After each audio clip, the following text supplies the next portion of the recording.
एक सुंदर समुंदर किनारे वाले गांव में, जहां हर सुबह सूरज की किरणें समुंदर की लहरों पर नाचती थीं, वीरू नाम का एक जवान लड़का रहता था।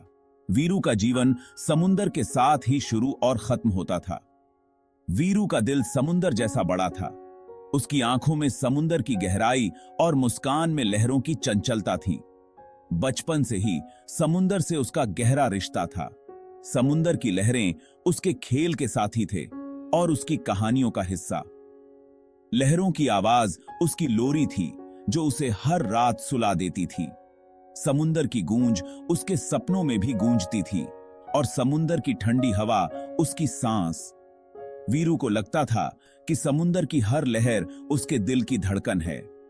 वीरू के पिता एक मछुआरे थे, जिन्होंने उसे समुंदर से प्यार करना और इज्जत करना सिखाया था।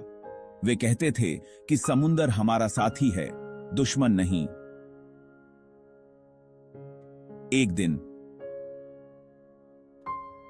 वीरू के पिता मछली पकड़ने समुंदर गए, लेकिन वापस नहीं आए। वीरू ने उस दिन समुंदर की क्रूरता को महसूस किया। विशाल समुंदर उन्हें अपने अंदर समा गया। वीरू के लिए यह एक बहुत बड़ा झटका था। यह सब देखकर वीरू बहुत दुखी हुआ। उसकी आंखों में आंसू थे और दिल में दर्द। उसने अपने पिता को खो दिया था और उनके साथ ही उसने अपना दिल भी खो दिया था। वीरू के लिए समुंदर अब एक दुश्मन बन गया था और उनके साथ ही उसने अपना दिल भी खो दिया था।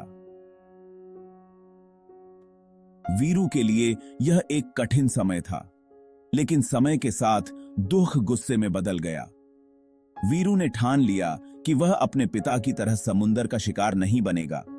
वीरू ने सोच लिया कि वो अपने पिता की तरह समुंदर का शिकार नहीं बनेगा। उसने मछली पकड़ने की कला में महारत हासिल की। उसने ठान लिया कि वो समुंदर की रक्षा करेगा और अपने गांव वालों की रक्षा करेगा। वीरू ने अपने गांव के लोगों को भी समुंदर के प्रति जागरूक किया और अपने गांव वालों की रक्षा करेगा। वीरू ने अपने गांव के लोगों को भी समुंदर के प्रति जागरूक किया। उसने उन्हें सिखाया कि समुंदर से कैसे सुरक्षित रहना है और उसका सम्मान करना है। वीरू ने अपने गांव को एकजुट किया और समुंदर के साथ एक नया रिश्ता बनाया। अब वीरू और उसके गांव वाले समुंदर के साथ मिलकर रहते थे, उसकी रक्षा करते थे और उससे प्यार करते थे। वीरू ने साबित कर दिया कि समुंदर से डरने की नहीं, बल्कि उसे समझने और उसकी इज्जत करने की जरूरत है। वीरू अब सागर पुत्र के नाम से जाना जाता था। वीरू की कहानी हमें सिखाती है कि चाहे कितनी भी मुश्किलें आएं, हमें हार नहीं माननी चाहिए। वीरू ने अपने पिता की याद में समुंदर से एक नया रिश्ता बनाया और अपने गांव को सुरक्षित रखा। वीरू की कहानी हमें सिखाती है कि चाहे कितनी भी मुश्किलें आएं, हमें हार नहीं माननी चाहिए। वीरू ने अपने पिता की याद में समुंदर से एक नया रिश्ता बनाया और अपने गांव को सुरक्षित रखा। वीरू की कहानी हमें सिखाती है कि चाहे कितनी भी मुश्किलें आएं, हमें हार नहीं माननी चाहिए।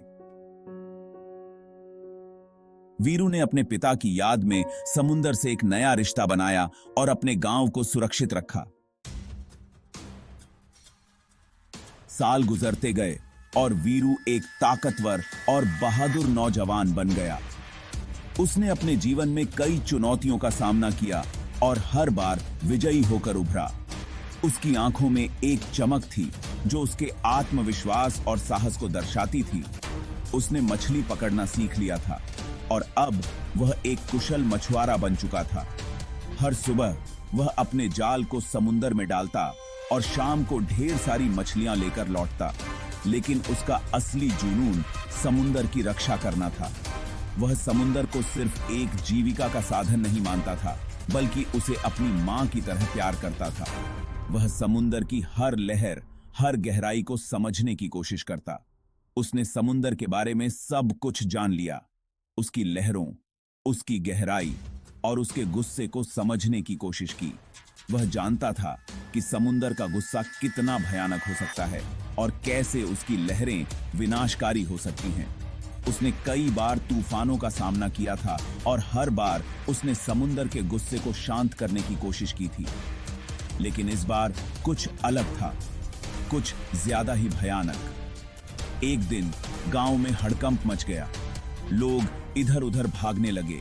बच्चों की चीखें और महिलाओं की चिंतित आवाजें चारों ओर गूंजने लगीं। आसमान में काले बादल छा गए थे और ऐसा लग रहा था जैसे कोई भयानक तूफान आने वाला है। बादलों की गड़गड़ाहट और बिजली की चमक ने सबको डरा दिया था और हवा बहुत तेज चल रही थी। पेड़ झुकने लगे थे और घरों की छतें उड़ने लगी थीं। यह एक भयानक तूफान का संकेत था। ये एक भयानक तूफान का साइन था। समुंदर की लहरें उफान पर थीं और ऐसा लग रहा था जैसे समुंदर का गुस्सा सातवें आसमान पर हो। डर से घबराए हुए गांव वाले अपने घरों में छुप गए। हर कोई अपनी जान बचाने की कोशिश में लगा हुआ था। लेकिन वीरू जानता था कि सिर्फ छुपने से कुछ नहीं होगा। लेकिन वीरू जानता था कि उसे कुछ करना होगा। वह जानता था कि अगर उसने अभी कुछ नहीं किया तो यह तूफान उनके गांव को पूरी तरह से बर्बाद कर देगा। वो जानता था कि ये तूफान उनके गांव को बर्बाद कर सकता है। उसने अपने दिल में एक दृढ़ संकल्प लिया कि वह गांव वालों को इस भयानक तूफान से बचाएगा। उसने फैसला किया कि वो गांव वालों को चेतावनी देगा और उन्हें सेफ जगह पर ले जाएगा। वीरू ने अपनी पूरी ताकत और साहस को जुटाया और गांव वालों को सुरक्षित स्थान पर ले जाने के लिए निकल पड़ा।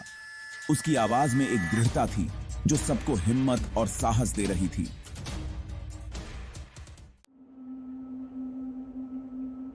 वीरू घर घर जाकर लोगों को तूफान का डर बताया। उसने हर दरवाजे पर दस्तक दी, हर चेहरे पर चिंता की लकीरें देखीं। तूफान के काले बादल आसमान में छा रहे थे और वीरू जानता था कि समय बहुत कम है। उसने उन्हें समझाया कि उन्हें तुरंत गांव की ऊंची जगह पर जाना होगा। वीरू ने पहाड़ियों की ओर इशारा किया और कहा कि वहां जाना ही सुरक्षित रहेगा। लोग अपने सामान को जल्दी जल्दी पैक करने लगे, बच्चों को संभालने लगे। कुछ लोगों ने उसकी बात मान ली, लेकिन कुछ लोग डर के मारे हिलने को तैयार नहीं थे। वे अपने घरों को छोड़ने से हिचकिचा रहे थे क्योंकि उनके लिए यह सब कुछ था। वीरू ने उन्हें समझाने की कोशिश की, लेकिन डर ने उन्हें जकड़ लिया था। तभी वीरू ने समुंदर में एक काला साया देखा। यह साया धीरे धीरे उनके गांव की ओर बढ़ रहा था। वीरू की आंखों में डर और चिंता साफ झलक रही थी। ये ईसान एक बहुत बड़ा तेल का जहाज था जो तूफान की वजह से अपना रास्ता भटक गया था। जहाज की विशालता और उसकी स्थिति को देखकर वीरू का दिल धड़क उठा। जहाज सीधा उनके गांव की तरफ आ रहा था। लहरें उसे किनारे की ओर धकेल रही थीं और गांव के लोग डर के मारे उसे देख रहे थे।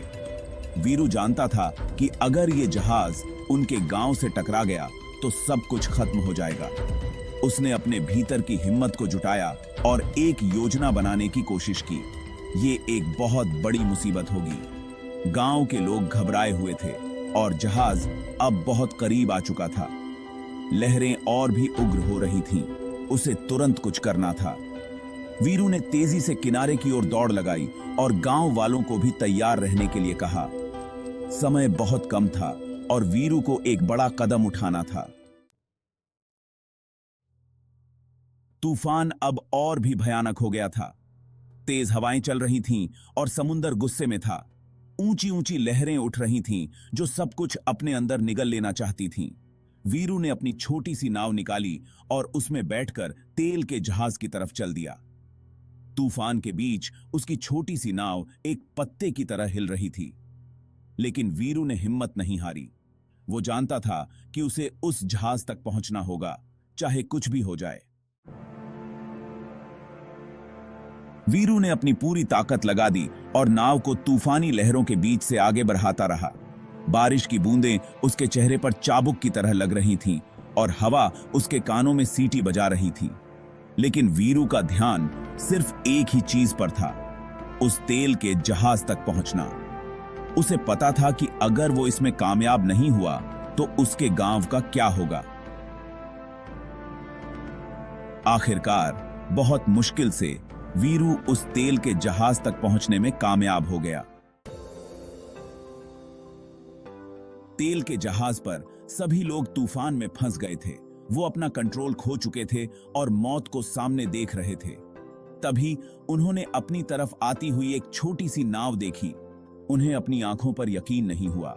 उस भयानक तूफान में कोई उनकी मदद करने आ रहा था।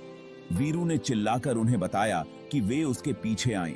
उसने उन्हें एक ऐसी जगह जाने का रास्ता बताया जहां तूफान का असर कम था। वीरू की बात मानकर तेल के जहाज वाले उसके पीछे पीछे चल दिए।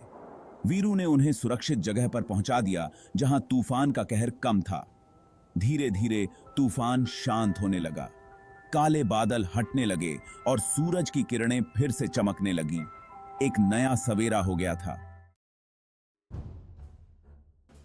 वीरू की बहादुरी और सूझबूझ ने न सिर्फ तेल के जहाज वालों को बचाया, बल्कि उसके गांव को भी एक बड़ी मुसीबत से बचा लिया।